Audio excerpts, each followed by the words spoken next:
Hi, welcome to Tonai Talks. I'm Dr. Karis Rees, and today we're going to be talking about zones of regulation.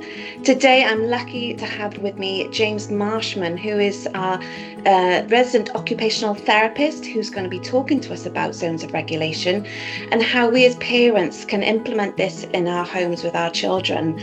Just to let you know, those who are watching on YouTube, please scan the QR code that you can see on the screen there, and you'll be able to gain access to our live sessions where you can ask us a question at the end of this session. So we will be expecting some questions from our listeners who are listening with us live today. So please stay tuned for those. Please like and subscribe, as all the other podcasters say, because it really helps us, and also any feedback will be really helpful for future podcasts that you would like us to discuss. Okay, so James, welcome to Tonai Talk. Well, thank you. Thanks for having me. Oh, it's a pleasure. So, first question, you're an occupational therapist. Yes.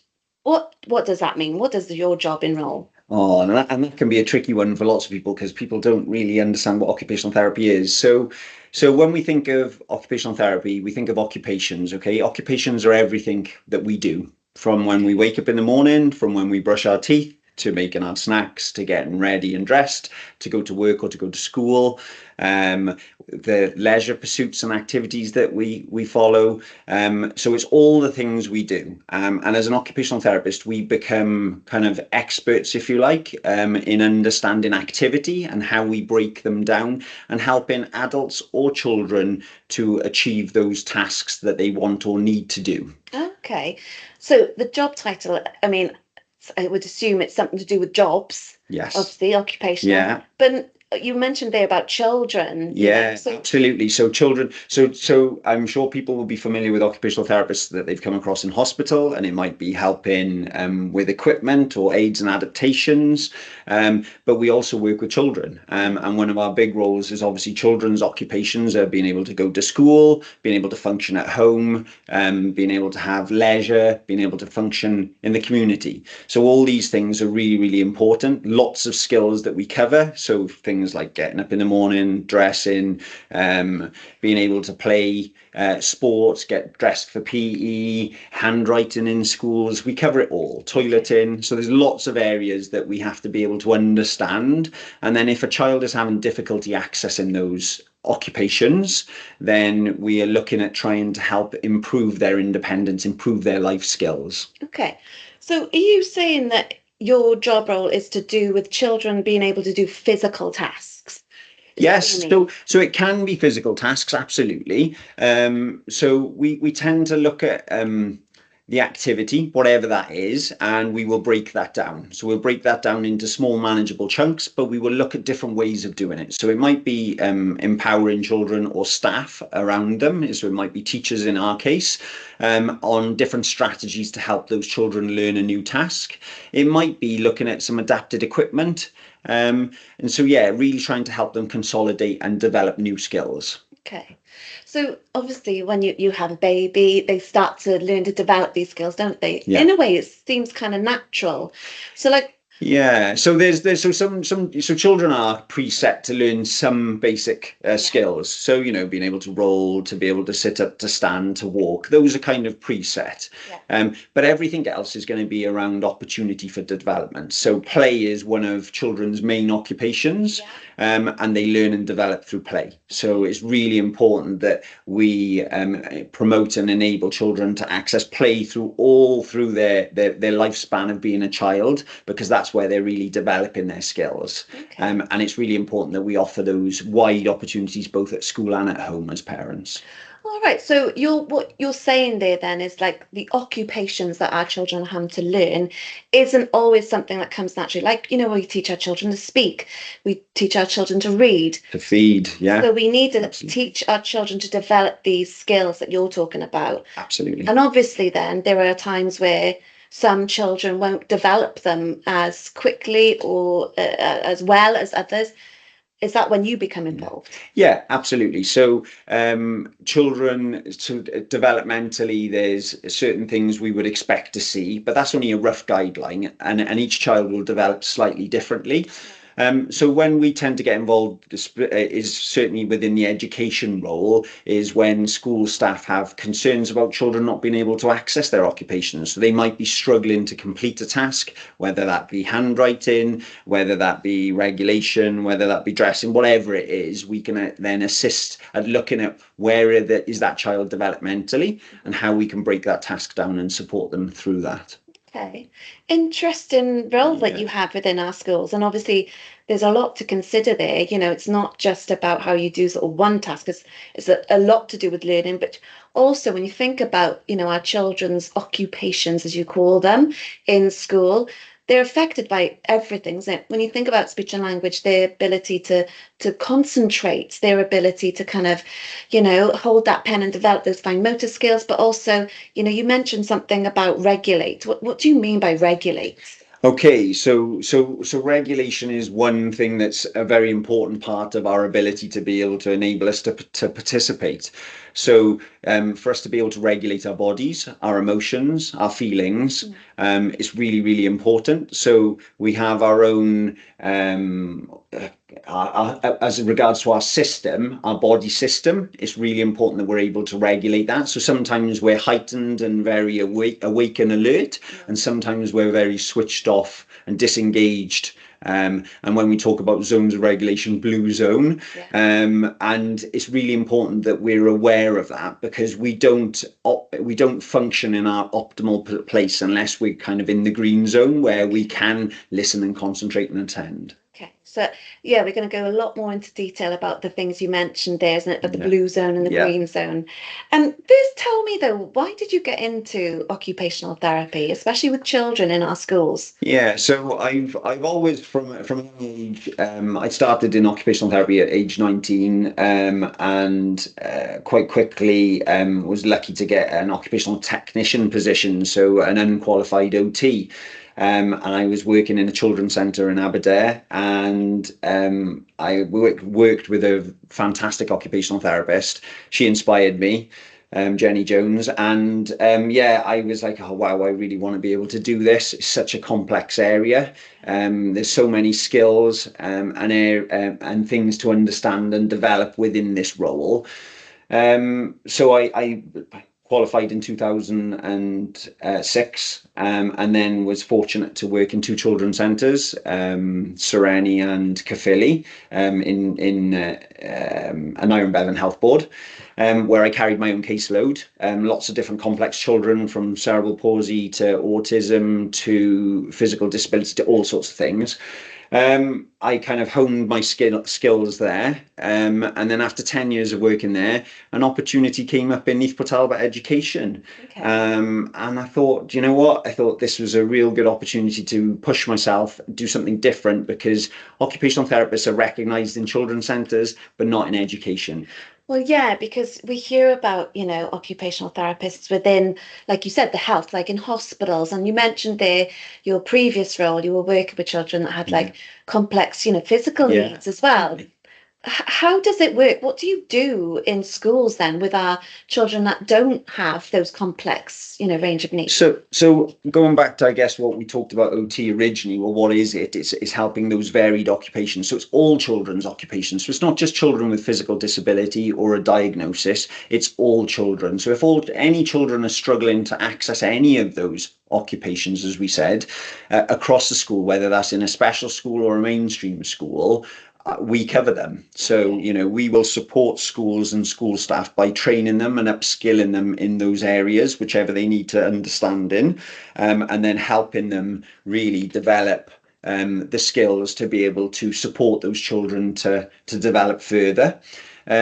We also offer then advice clinics. That's a big part of our role. So certainly, like we're talking about within education, a big part of our role is supporting teaching staff.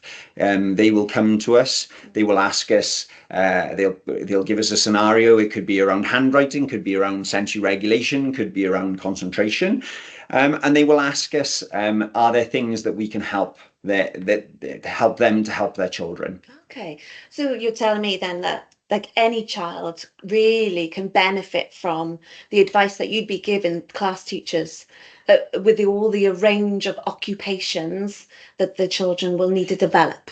Yeah, absolutely. So I guess from when we talk of like a universal, it's like a whole school approach. So Yeah. there are aspects that occupational therapy can empower schools from a whole school approach where Yeah. lots of children will benefit from those basic small changes. Okay. Whether that's just having better suitable seating, it could be having a writing slope, it could be having some pencil grips, for example, or it could be having some regulation sensory equipment available. That's something that could be a whole class Yeah. approach.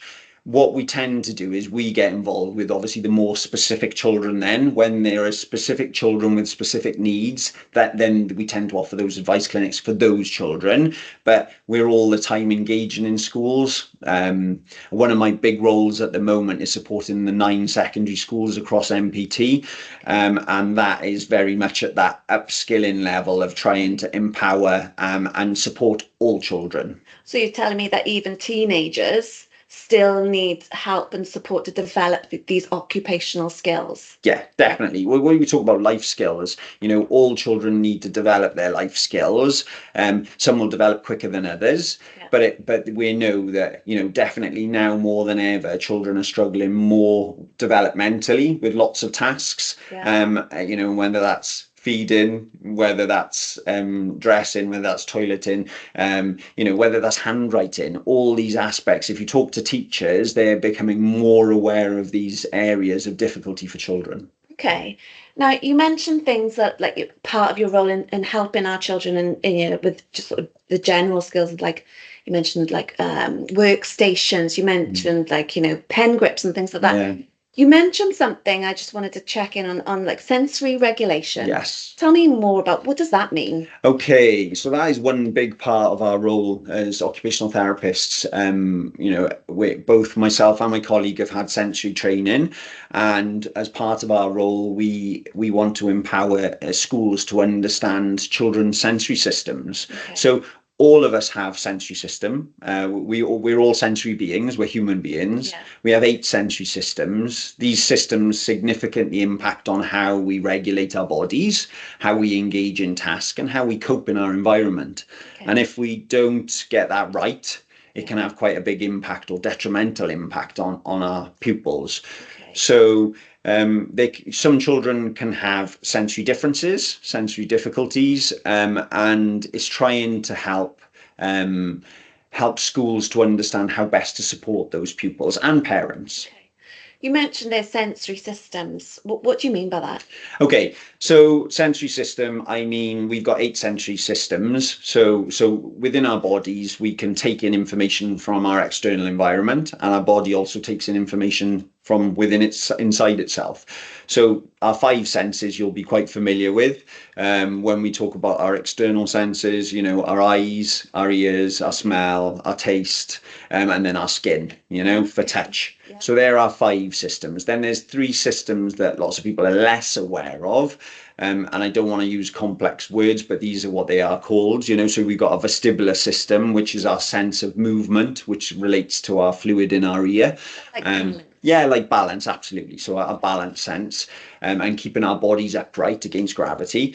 Then we've got something called our proprioceptive sense, which is in all of our joints. We've got receptors. They help us tell us where our arms are in space. So when we know when to put our arms in a coat arm, for example, and how much force to apply. So when I open a door, or when I throw a ball, or when I use a pencil, I have to grade how much force I use, because I could use too much, write too heavy. Yeah. I could use too little and write too light.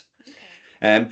Then your final sense, which is a sense we're all becoming more aware of all the time, is called interoception. And that's our internal body's messaging system. So telling us when we're hungry, when we're hot, when we're cold, when we're thirsty, when we're ill, when we're in pain. Okay. Lots of different messaging internally. So, and there's more evidence again coming around these systems and linking to regulation of the body. Right. Okay. So it kind of makes sense then, in a way, when you're thinking about those 3 extras that you talked about. Yes. Okay. So when we're thinking about children and they're developing, that balance one, Yeah. we know that children are quite wobbly when they first Yeah. start off walking, and then they develop a little bit more balance, and coordination. And that links in with that proprioception you said Yeah. about knowing where our arms are. Little kids, sometimes when you're helping them to dress, they don't quite put their leg in the right hole and their arm in the right place. Or sometimes they can accidentally hit themselves or someone else. And then you mentioned there about that kind of that force as well. Some kids can be quite rough and tumble and not meaning to be. So I think does that show us that they're kind of maybe slightly delayed in those? Well, it's showing that they're developing those skills. So all children need to develop their sensory systems. So being outdoors and playing are really effective ways of feeding these systems and engaging in physical play. Okay. Really important in and exploring our environments. So screen-based activities don't feed the sensory system in the same way. So you don't get that level of input in those sensory areas we've just talked about. So they're very still, aren't they? It's maybe just fingers moving. Fingers and eyes looking at a screen. So you're feeding your visual sense. But you're not really, and you might be feeding a bit of your auditory sense, and you're using a little bit of touch with your finger. But other than that, you're not feeding your vestibular sense, your proprioceptive sense, that interoception. Those are really important senses for development. So all children need, and they're all driven to feed the sensory system. So if I give you an example, if a child goes to a park, what will a child do? They will automatically go up and down the slide many times. They will spin on the roundabout. They will go back and forth on a swing. Whereas generally an adult will sit there and watch. Why is that? Well, that is because children are pre-programmed to seek movement and to seek feed in their sensory systems. They need a sensory foundation so that they can activate and operate and do all the things that we need to do in school and in life. But without that good solid foundation, we start to see difficulties appear. Right. Okay. So this links in nicely with last week's Ton talk. We talked about tackling technology and the impact of technology. So correct me if I'm wrong. So what you're saying there then is that children who spend more time on devices or technology are less likely to develop those skills that you mentioned about proprioception and things like that. And what you're seeing then, are you seeing a difference? Yeah, definitely. So you're absolutely right. If you're spending too much time and not getting enough balance in your life around activities, and spending too much time on screen time, then absolutely children are not going to be feeding their sensory systems, their senses, which we just talked about. They're certainly not moving that fluid in their ear, which is the vestibular sense, and then also not getting that feedback in their joints and their limbs around their proprioceptive sense. They are fundamental, yes, to regulation, we know that, but it's also fundamental to us developing our skills, our body awareness, our body in space, our coordination, gross motor skills, fine motor skills. They all interlink together. But unless you actually have that sensory foundation, you can't build from there. So although we're going to want children to be able to do all these amazing tasks in school, well, actually, if they're struggling to have that sensory foundation, they're going to struggle to do those. So what you're saying there, then, it's so limited access to be able to, you said that they've got this innate need to want to run around and absolutely, play, to climb, to run, to be physically boisterous, to engage in activity. Lots of children are driven to, absolutely feed those systems because they need that to develop, their physical skills, but also to develop their sensory system so that they can then concentrate, listen, regulate. It's all interlinked together. So what you're saying there, I'm just going to break it down, being more physical and outdoors possibly, and moving all that body and actually helps with concentration. It helps with being able to follow instructions and what you said, regulate. Yes. Which is really important when we think about, the learning environment in school. They've got to pay attention, concentrate, follow instructions.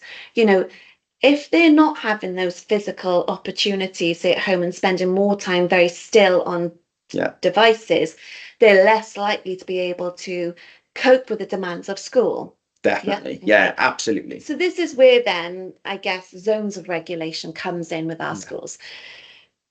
What is zones of regulation, James? Tell me about it. Okay. So an occupational therapist in America called Leah Kuypers developed it in 2011. So she was going into schools and she was recognizing that lots of children in America and many of the lessons learned, if you like, in America very much apply to us in the UK.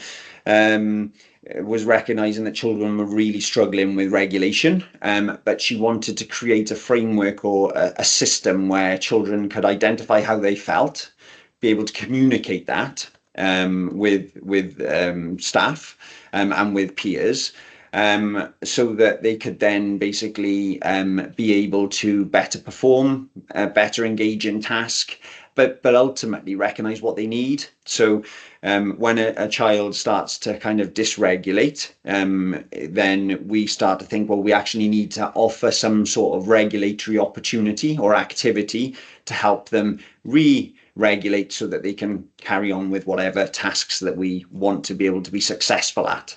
So it's ultimately a curriculum. It's a social emotional learning curriculum, okay, where we develop our social emotional literacy, okay, and we're trying to promote better connection with staff, better awareness of what's going on in our bodies, so being able to recognize our emotions. Is it that interoception you were kind of talking about? Yeah, absolutely. So it strongly links to part of that interoception sense we talked about. We need to know what's going on our body. So normally we will get signals in our body before we even are able to identify that emotion. So actually, the more in tune we are with what our body is telling us, the better we are able to regulate ourselves. It's interesting. There's a lot more evidence around regulation. So the better regulated you are as a child, or as an adult, the better outcomes you have in life. So the more regulated you are, the more successful you'll be in life generally. You're going to be able to cope in more challenging environments.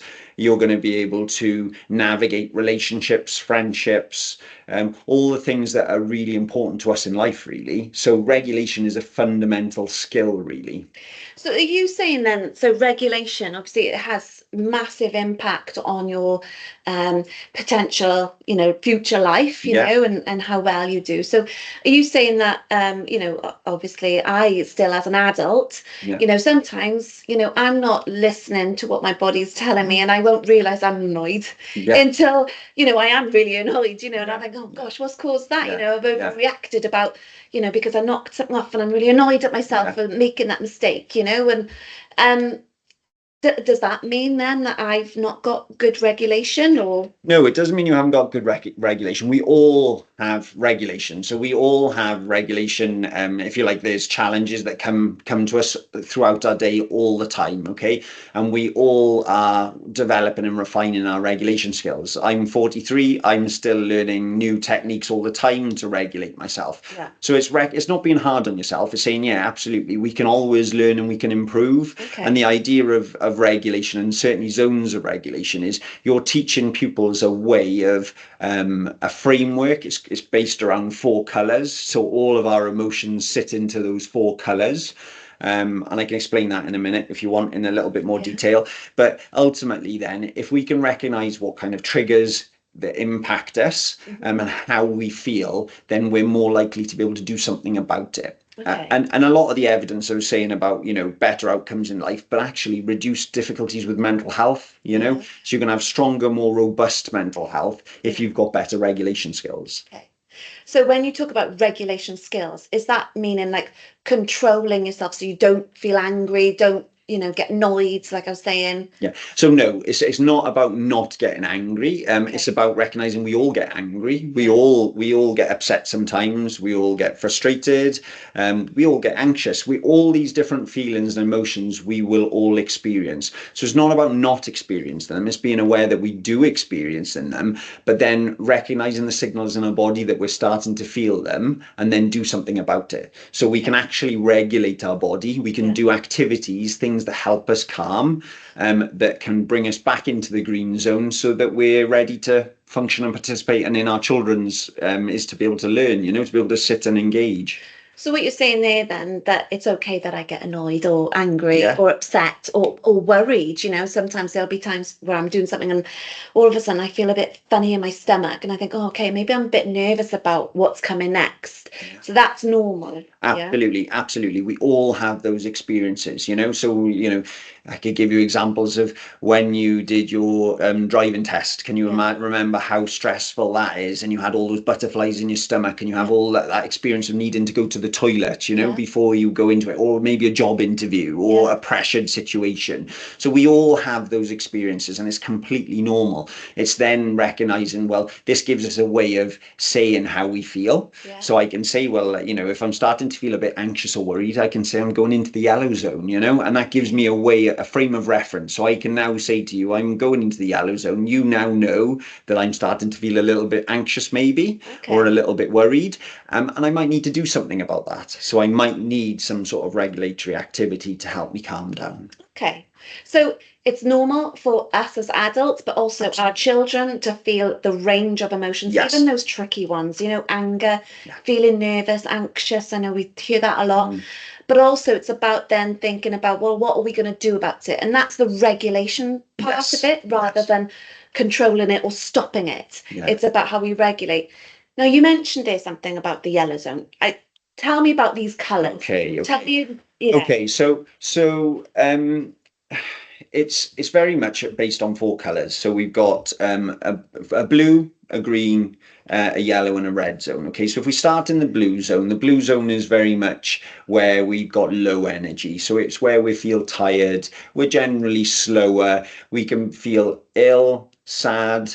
We're not quite feeling ourselves. It could be a bit under the weather, and that's generally that blue zone. I would say we all wake up quite often and feel the blue zone. And later on in night time as well. Absolutely, absolutely. At the end of a long day, we could be Yeah. feeling the blue zone, but it's also normal to potentially feel the blue zone through the day. Then you've got the green zone. So the green zone is actually where we potentially function best, where we're able to listen and learn, we're able to concentrate, can feel calm, can feel just okay. That's absolutely fine. Okay. Then we've got our yellow zone. So things start to increase. It's an increase in energy. So if you think of anxious and worried, which we mentioned earlier, you've got like an increase in energy in your stomach, in your body, okay? But also, if I've got an increase in energy, it could be I'm getting a bit silly and a bit excitable. That sits in the yellow zone as well. So, and we all get like that. We all get a bit excitable, especially if we've got something to look forward to. There's a party coming, there's an event happening. So that could be the yellow zone. Now, quite often, what we want to do is recognize how we feel in the yellow zone. And if we do something about it, we can actually manage that better before it then necessarily escalates to the red zone. So the red zone is next. And the red zone is really where it's high energy. I've completely flipped my lid. I've lost my cool. I've dysregulated. Temper tantrum, meltdown, shouting, screaming, possibly swearing, that type of thing. So that's that red zone. Right, okay. Yeah. So there's across the spectrum all of our emotions, which are quite complex if we started delving into it and talking about it. But actually, we can filter it down into simple four colors. Okay. So you've got the blue zone, which is usually with the way I wake up, Yeah. a bit slow, Yeah. not functioning. Sometimes I can feel that throughout the day as well, where maybe something hasn't gone my way and I'm like a little bit disappointed by something. Is that the blue zone? Yeah, definitely. If you're disappointed, you could definitely feel it. Yeah. Yeah. And I sometimes feel like, oh, I didn't do that well enough, or, Yeah. I might have, you know, been a rush in the morning, waking up my daughter for school and, things happening and, I'm rushing and I can sense that's kind of a bit like the yellow zone. Yeah. But Yeah. then afterwards, when we all got to school eventually, I do feel a little bit like a bit kind of low in a way, like, oh, I didn't manage this morning very well. That's, bad parenting or whatever it may be, and I feel kind of negative towards myself as a parent. Is that the blue zone? Yeah, absolutely. So if you're kind of feeling a bit negative against yourself, or absolutely, or you're questioning, it could be an element of blue zone, definitely. Where you're feeling it's just that lower energy, isn't it? Because you can be sad, you can be in that blue zone. So yeah, absolutely. And then you mentioned then the green zone, kind of like that's going good. Yeah. Yeah, so kind of it doesn't have to be optimal, but it's where we're most comfortable. So, when you think of you being able to sit and listen right now, you're in the green zone. If you're taking this information on right now, you're in the green zone. Okay. If you're not, you could be in one of the other ones. So the green zone doesn't mean like that's, really, really good or anything No, like that. That's just no. like low revs on the rev count. Yeah, it's kind of Like we're ticking able over. to we're ticking over nicely. We're able to listen and learn. It's not Yeah. all about the green zone, and I think that's really important. This isn't a behavioral system, okay? Yeah. So it's not about it's all about being in the green zone, and so there should be punishments for being in different zones. That's Right. not what this Okay. is, okay? This is just about me recognizing how I'm feeling, or you recognizing how Yeah. you're feeling, sharing it, Yeah. so we can do something about it. Okay. So then that's really important then. So what you're saying then, it's not a bad thing being in any zone, No, absolutely and not. it's not like we're trying to make our children be in a certain Yeah. zone. It's more than what you're saying. It's not like, how it's just about a language, is it? About how our children can recognize kind of where they are emotionally. You talk about that interoception again, like knowing where you are. Yeah. Oh, okay. Yeah, definitely. That's a huge one. So being able to recognize where we're at Yeah. and then being able to express that is a massive task. Yeah. And when you start looking at feelings and emotions, I Yeah. think I did put a feelings wheel on on our next slide. Yeah. And we'll have a little look at that, and that's going to be very much looking at how there are many emotions, and they can all fit into the 4 zones. But this can be complex. So at the moment, I'm teaching this in comprehensive schools. We've got feelings wheels with over 114 or 120 feelings or emotions on it, or you can have a simple feelings wheel with 20 emotions on it. And that, for some pupils, is really complex. It might be in some schools we've got 4 emotions. If we think of blue zone sad, green zone happy, yellow zone it could be worried, and red zone mad. And that would be it. Yeah. Okay. So we were saying there then that, those zones that isn't it's not bad to be in any of them. Yeah. What about how long we spend in them?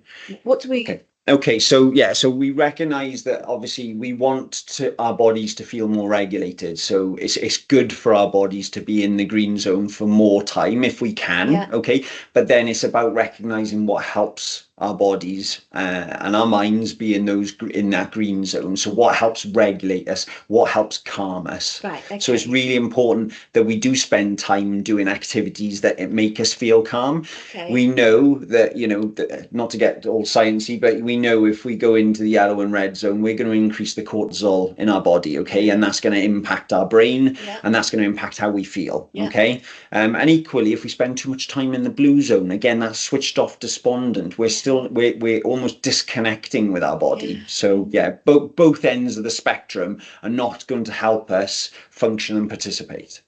And I'm wondering, James, if when we think about, say, the blue zone, for example, and then we've got the yellow zone, when I think about the kind of behaviors that you were describing there, if I had to describe a teenager, I'd say, I think sometimes they're more in the blue zone than in the yellow zone. Whereas you've got your younger kids that tend to be more in the yellow zone, don't they, than the blue zone? Yeah. Is that normal? Yeah, that is absolutely normal. Yeah, for sure. But I would add, like, again, it's different children. So on the one of the slides we talk about how you've got Eeyore and Tigger. Okay, so I haven't used that analogy with you yet. But when we think of blue zone and yellow and red zone, if we think of Eeyore as a type character who sits in really well in the blue zone, okay, and then if we think of Winnie the Pooh sits in the green zone, then we think of Tigger who sits in that yellow and red zone, okay, where that higher energy.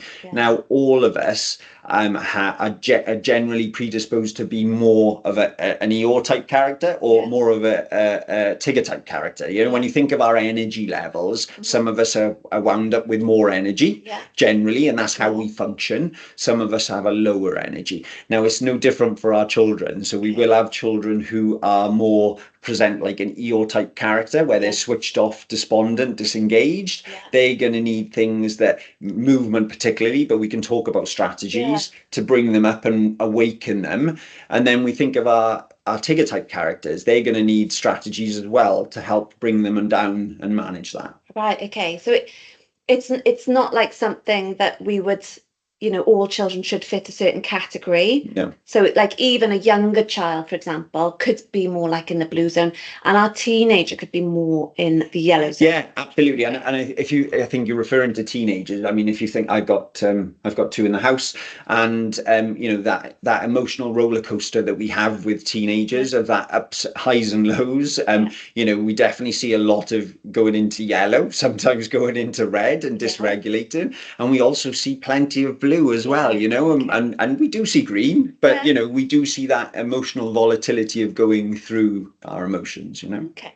So if we kind of like, you mentioned there about moving through the zones, but like how do we keep ourselves and our kids in the green zone? Because obviously you said that's optimal. So that's like, let's be honest, it's the best place, really. Yeah, right. So this is a big part. It's trying to develop tools and strategies that help us regulate. Okay, so when I talk about tools, that's one of the things that zones of regulation advocates. Okay, so is that we develop a toolbox. So we develop tools that work for us that help us feel calm and regulated. So all of us are slightly different. Some of us need movement. Some of us like, go into a quiet place, sitting on a beanbag, having that chill out time. Some of us like going for a walk. Some of us like swimming. There could be lots of different types of, there can be different activities, different things we do. Some of us use meditation. Some of us use breathing techniques. There's so many different things we can do, which are ultimately tools. So what zones does is it gives us the opportunity to explore different tools with children, so that they find what really needs to go in their toolbox. Right. So we've got these zones. We've got these 4 zones, and this is a language. This is a curriculum that is currently in all of our schools. Absolutely. So our kids will know about this. So when they come home, they'll. So definitely within Neath Port Talbot, we're really fortunate. So back when this was started, and myself and an educational psychologist, Naomi Erasmus, looked at implementing zones of regulation across the authority. That was back in March 2020, so it was COVID times. We wanted to put something in place that would support regulation. So Naomi was looking at window tolerance by Dan Siegel and said, look, can we look at some sensory strategies? And I said, well, zones of regulation would be a really good starting place. We both looked at it, critiqued it, and said, this is the way we need to go, because it gives us a communal language. It gives every school an opportunity to be able to communicate with their child, and their child to be able to express how they feel, which is wonderful. And then staff have an understanding that they need certain things. We can't just keep, if a child is in the yellow zone, we can't keep emphasizing that they do something that keeps promoting that yellow zone. We need to do something about it. They need to access a tool to regulate. So tell me then, you've mentioned about these kids, some are in the blue, some are in the yellow, some are in the red, how do we know what tools will work for them? Okay, so this is important. So when we start thinking about tools, so again, this is part of what zones of regulation teaches. So like you said, all teachers have had basic training. We've got all primary schools using this language. We've got the secondary schools coming on board now. So as regards to what tools we can use, so some tools will send us up, will make us more energetic. Some will calm us and bring us down. Okay, so it's thinking about, again, when I talk about Eeyore being sort of a blue zone, lots of our blue zone children are going to need some form of activity to awaken their sensory system. So lots of things can awaken the sensory system. So it could be, for example, a sharp tasting food, so like a strong tasting flavored food that can awaken you. It could be brushing your arm. It could be using let's say, have you seen some of the sensory equipment that you can get? You can get things like a little vibrating massage, a vibrating pillow that can awaken you. Things like movement awaken us. So anything that moves our fluid in our ear. So if I jump up and down on a trampoline, that's going to wake me up. And moving our joints, as you mentioned. Moving. So, but particularly jumping and spinning or moving. So this is why trampolines work really well for waking us up. But bouncing on a gym ball, these things awaken us.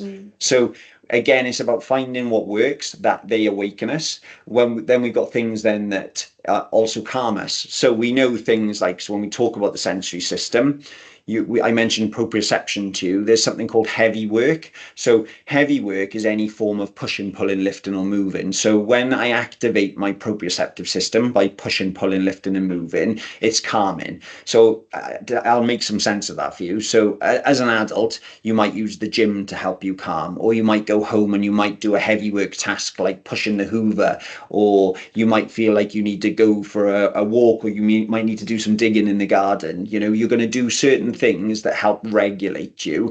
We know that heavy work regulates us. So actually, if we can engage in any kind of heavy work with our children, so pushing, pulling, lifting, or moving, gymnastics, climbing walls, those type of things, they're going to really help regulate the body. And so what you're saying there is like, for example, if we've got a child who's in the blue zone, the EO type zone, a physical activity would help. I can't, like, I'm just thinking of teenagers. I got teenagers at home as well. I find it difficult to sort of motivate a teenager off their screen to say, right, go and jump on a trampoline. Definitely. What could you do instead? If instead of going on a trampoline, even just going for a walk, if you could engage them just to be going outdoors, I think it is a challenge, particularly with our teenagers. Connection is a massive challenge, and engaging them in task. But if you've got routine and you've got boundaries at home, which are also really important, and I know we've talked about them in separate Tonai talks as well, but those are really important for creating a system for our teenagers to have activities and set some sort of routine where they do try and engage in some sort of physical activity. I think children are engaging in a lot less physical activity than ever before. We're seeing quite underdeveloped vestibular systems in children, which is quite concerning, really, because children are driven to move. But I'm sure you'll agree. You'll go past parks, my local park, and they're empty. And that's concerning, because I suppose roll the clock back, I don't know, 6-8 years ago, 10 years ago, they were full. So what is happening? Why is that? And this is because children are not, let's face it, they're spending a lot of time on screen time, and they're not going out, they're not engaging in physical play. So I guess it's anything you can engage your young person in any form of physical activity is positive. But we know some things are more sort of beneficial from a regulation perspective. So things like martial arts could be regulated, or climbing, or even accessing a trampoline. Yes, it can be regulating, but it's about exploring what works for that young person. Yeah, because I know some parents will say, like martial arts or the trampoline that just winds their kid up and makes them worse. Is that true? Yeah, so there is an element of if you go on a trampoline and you activate that system I talked to you about earlier, that vestibular, we then need to calm down. So if we did a bit of heavy work afterwards, that would help settle the system. So for example, moving a heavy item, let's say lifting a medicine ball, if you're a teenager, or maybe doing some battle ropes, those type of things. So anything that's heavy work, or pushing wall push-ups, or holding a plank, yoga can be really helpful. They can start to bring your system down. Now, alongside that heavy work, we haven't really had a chance to talk about is deep touch pressure. Now, that's another sensory system. So that activates our tactile system. It's basically helps us feel calm. So when we are born, first thing, what do we do with our children? We swaddle our babies, so we wrap them up tight. Yeah, absolutely. So that tightness, and yes, we give them a bit of that linear rocking back and forth, which can be calming, but that tightness can help us regulate the body. So anything that offers that pressure on our body can help us feel calm and regulated. You'll all have heard of like weighted blankets, so and weighted blankets do exactly that. They activate that system, that calming hormone that's released from our body when we have pressure. So sometimes weighted items, there are weight restrictions, we need to be careful of that. But there are things. So with weighted items, you should always supervise a child when they use a weighted item, because there was a tragic case where a child suffocated to death using a weighted blanket, went upside down. So this is why we always say supervise a child when you use a weighted item. But there are limits as well then around weights that we use. So a weighted blanket should never be more than 10% of a child's body weight. Generally, I would say you go lighter, and you've always got somewhere to build up to. If you start heavy, you've got nowhere to go.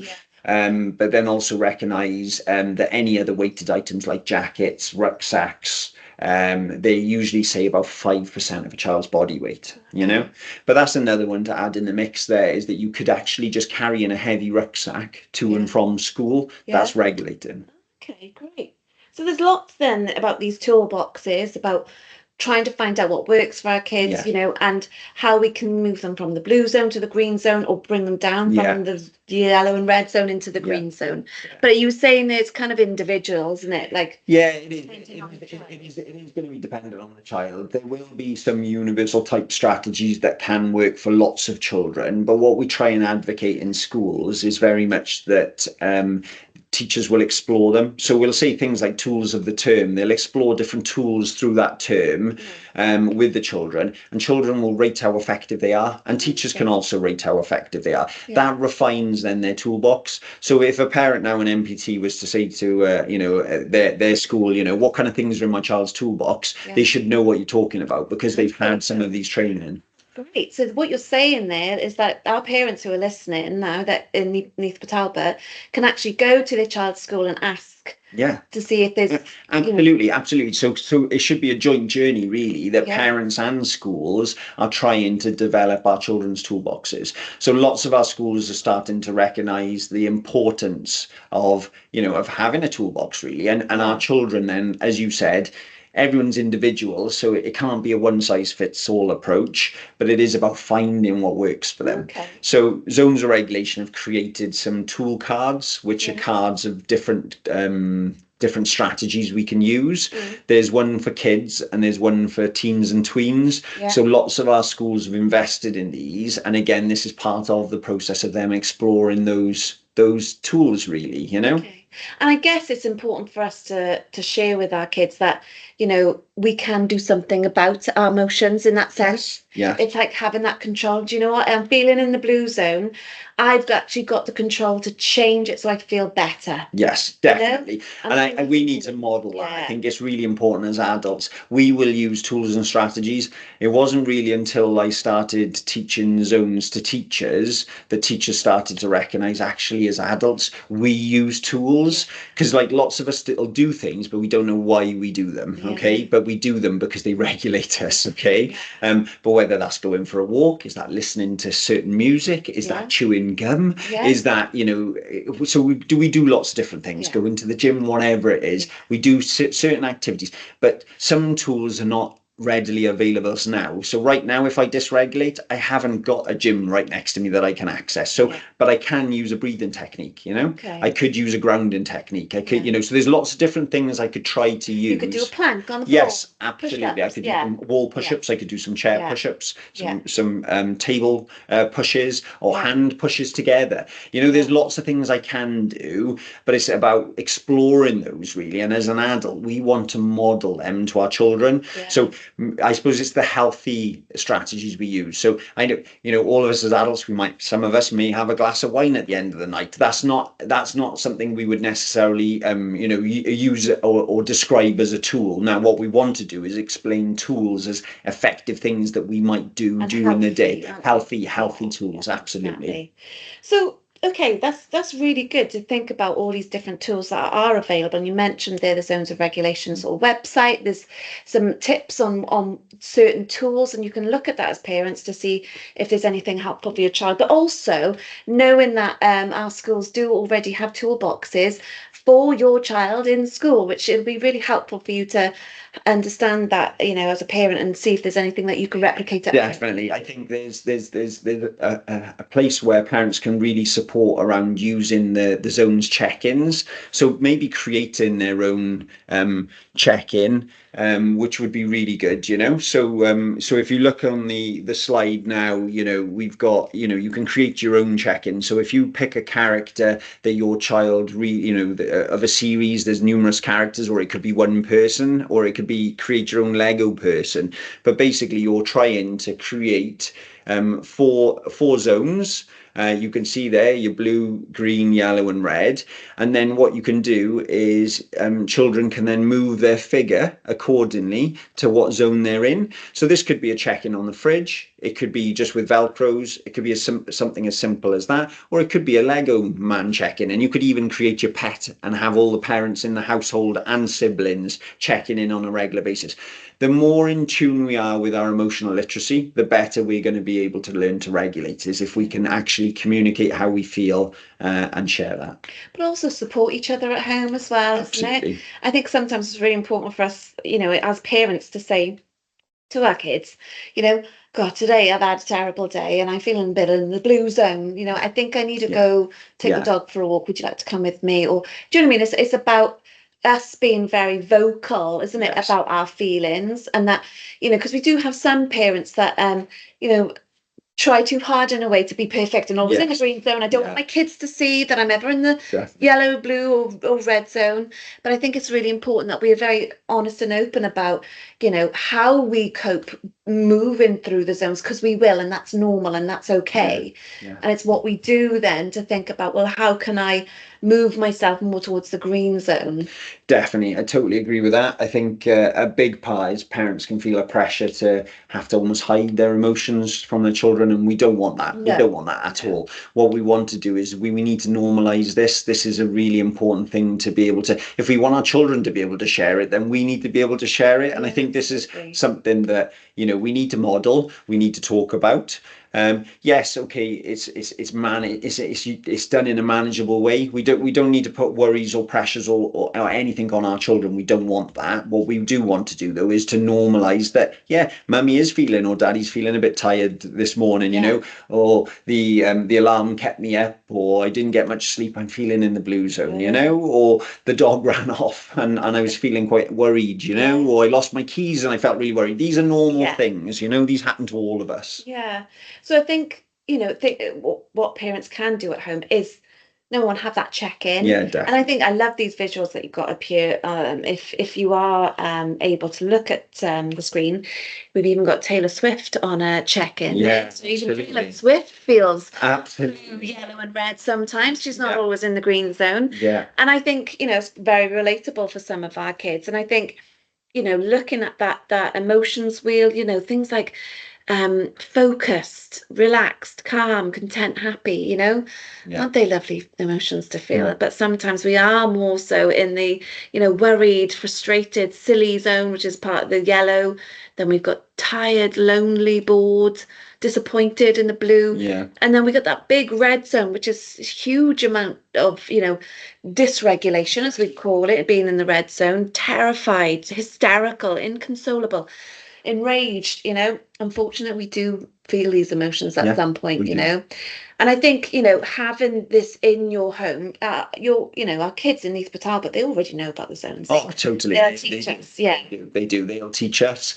And lots of children will already have their own check-ins in schools already. So, having that conversation, we've had lots of children create their own. So, you mentioned Taylor Swift's on one, that would, for a comp age child, maybe, but we've used all sorts of different things, from Stranger Things to Doctor Who to Harry Potter, you name it, Minecraft, it doesn't matter. We can use any characters, especially if a child is engaged and aware of them. You'll find most characters on any sort of kind of TV series or cartoon, for example, will have a character that sits in one of every four, of the four different zones. Okay. So after, say, for example, you do this check-in with your child now, you would then be able to, so say, for example, your child says they're in the yellow zone. That's when then you would look at, right, okay, what can we access in your toolbox? Yes. So you've got the image on the screen is your toolbox. This is where we need to start building up tools. So that conversation, I think, with school is really helpful. What current strategies are already there? We know that, and I'm happy to share resources which you can put links to, which is, our heavy work handout, our deep pressure handout. These are activities that can calm us, and they can help us. So, for example, in the yellow zone, it's about finding what works. So some pupils like hand fidgets, so there's lots of different hand fidgets, spin rings, squidge balls. Lots of our children in our comps were like blue tack, so with different ways of managing it, okay?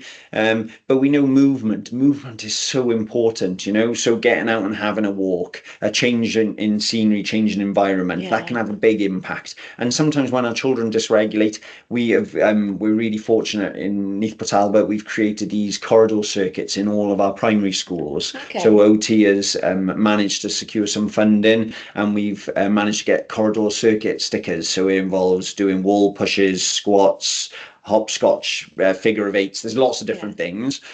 And these activities are regulated. So some of our children will go out, complete an activity, come back, and then are ready to work again. Okay. So when we're thinking about, at home, then there are lots of things we can put in place. I'm going to ask you, James, what about the red zone? We haven't talked enough about the red zone. Yeah, we haven't talked much about that.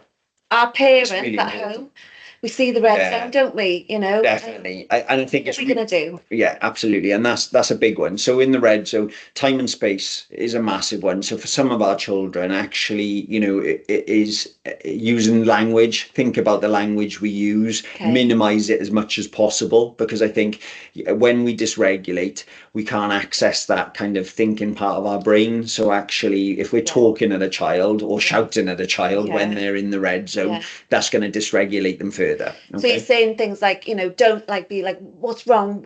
Tell me what's going on. Because you're saying that that might actually make them worse. Yeah, absolutely. Absolutely. Why are you feeling like this? Why are you behaving like this?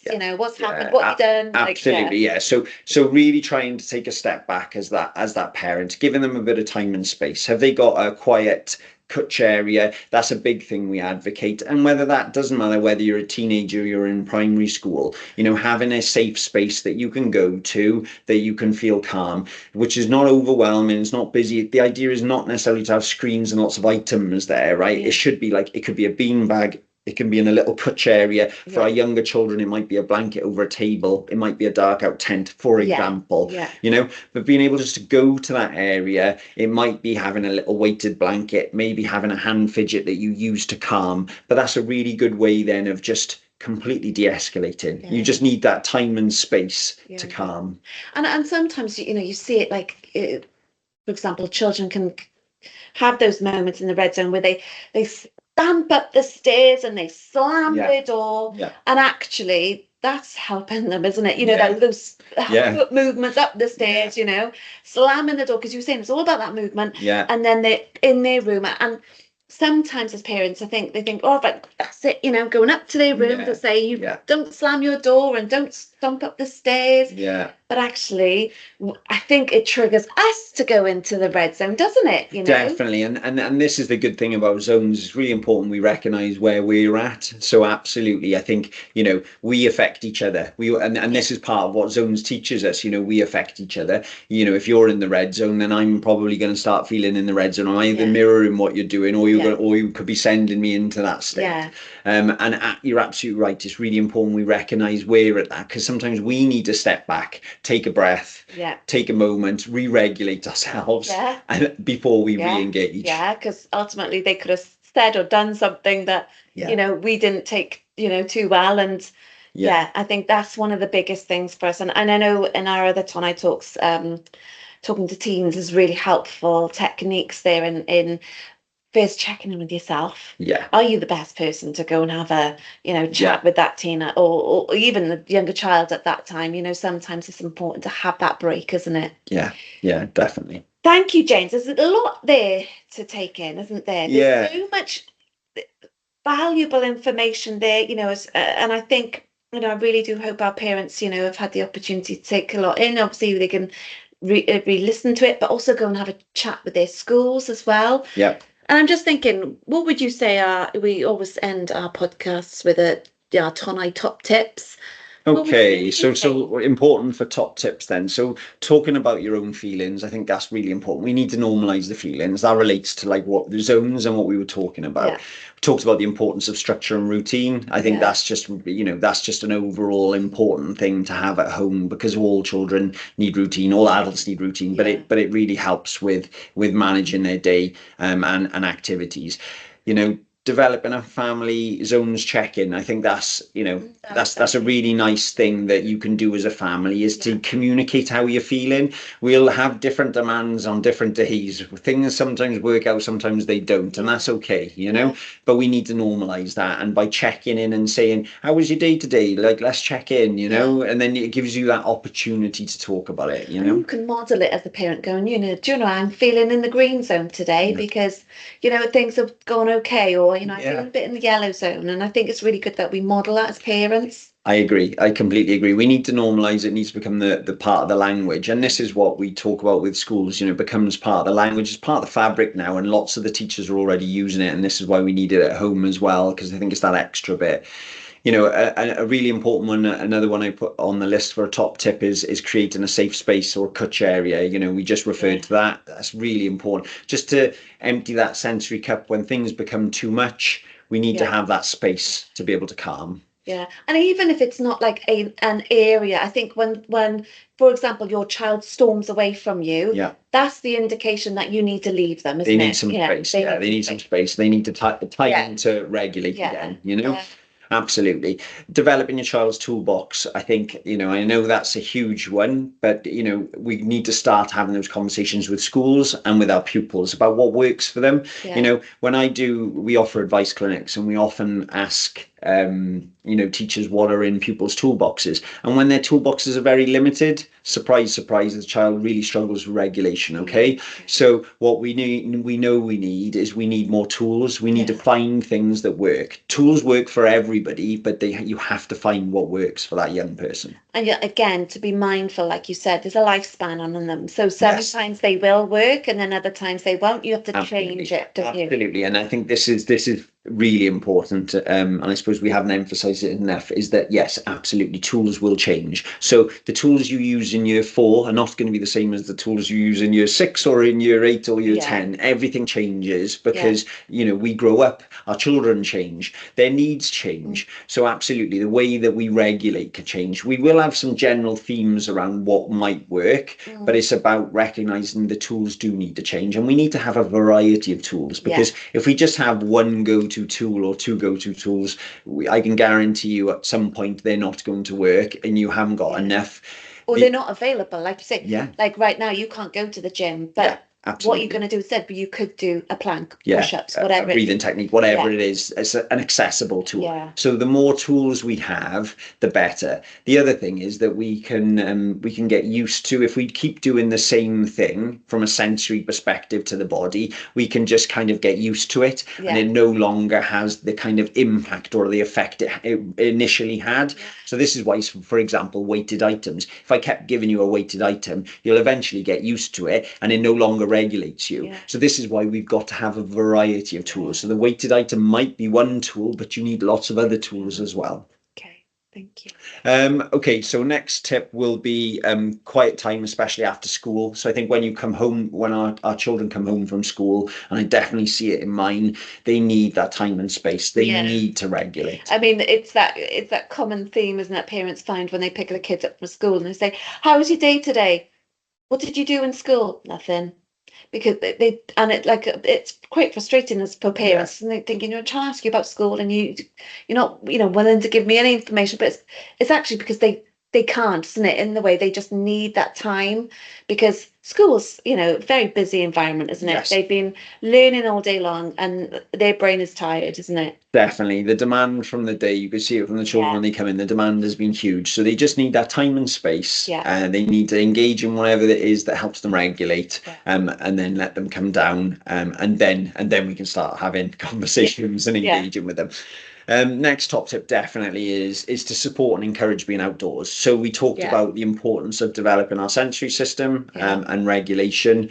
Well, lots of our children are not having enough outdoor on activities or being outdoors enough on a daily basis. And we know from our sleep tonight talk about how important, being outdoors in daylight is essential to maintain that circadian rhythm where they can naturally fall asleep when the sun sets. Definitely, it's huge for that, but it's huge for the physical systems and releasing those endorphins in the body, that physical fitness, that improving our body awareness. There's so many aspects to being outdoors that, forest schools, why are forest schools taking such having such a big impact in our schools now, and across the UK, everyone is recognizing children need more forest schools, and that's because children are not spending enough time outdoors. And then finally, providing an opportunity for more movement and for heavy work. We talked about that. Movement's good. We need children to move more because it does help with their regulation, but it's ultimately about also them developing and feeding their sensory system. And then the heavy work. I said to you before, heavy work helps calm and regulate the body. So as a parent, if there are things I can encourage, riding a scooter, riding a bike, that's some heavy work there. If I can encourage them kicking a football, but if I can encourage climbing, going on monkey bars, they are really good things, or maybe doing some physical yoga positions. They're all good things that can help us regulate. Hopefully after today's Tonight Talks, we'll see more kids in the playgrounds. That would be wonderful. Wouldn't it? In the parks. Thank you, James. Right. So as per usual, we have questions from our parents who are listening live. And I have a great question here that's come in. So James, this is coming from a parent who says, I've been into school to talk to the teacher about my child. Because of the difficulties and meltdowns, and they're becoming really upset at home. But school has said there's no regulation difficulties. But when my child comes home, we're having meltdowns. Is this normal? What can I do? I'd say that it's a common thing that we do see. It is that children, as you've said, they can have stressful, demanding days in school. Children can almost contain it and try and manage it within school, and then they come home to their safe space, and it's almost like then they just let it out, and they can't cope. So that's normal, is it? Yeah, absolutely. That is normal. There are children who can really struggle with that, and I think some of those things we talked about are really important, about giving them some time and space when they come in. It may be for some children that if they can access the park on the way home, that would be a really good way of helping that physical regulation.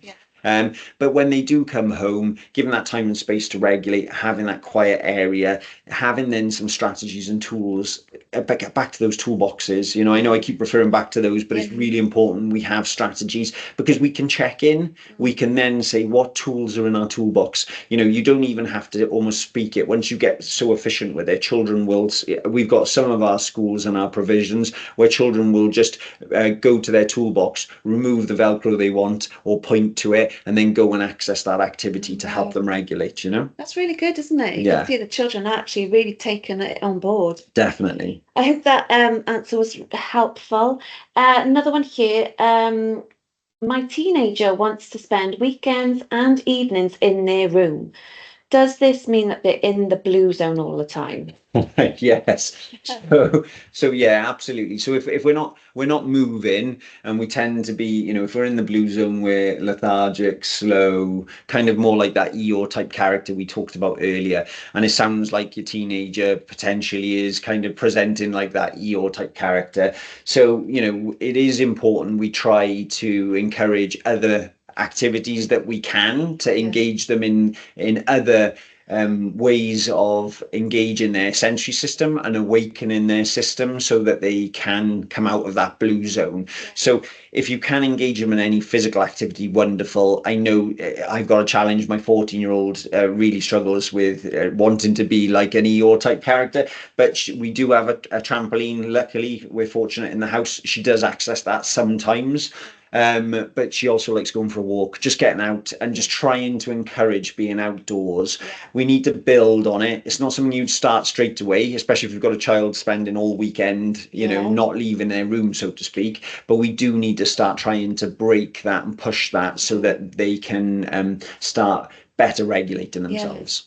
And I think, again, some of the, because obviously, we'd love them to be out and having that structure and routine. However, making subtle changes such as opening the curtains in the bedroom. Absolutely. So if they are in their room, in that blue zone, at least having access to daylight, opening the windows, having a bit of fresh air. To go and pick up something from the shop. Definitely. Say that you run out of whatever bread or milk and you need them to go to the shop. Absolutely. It really, it's important that they have those roles. And if you have to support them by walking with them, so be it. But it's about encouraging them to just really change that kind of presentation. Otherwise, you tend to stay in the blue zone, which is not going to really help them perform or engage.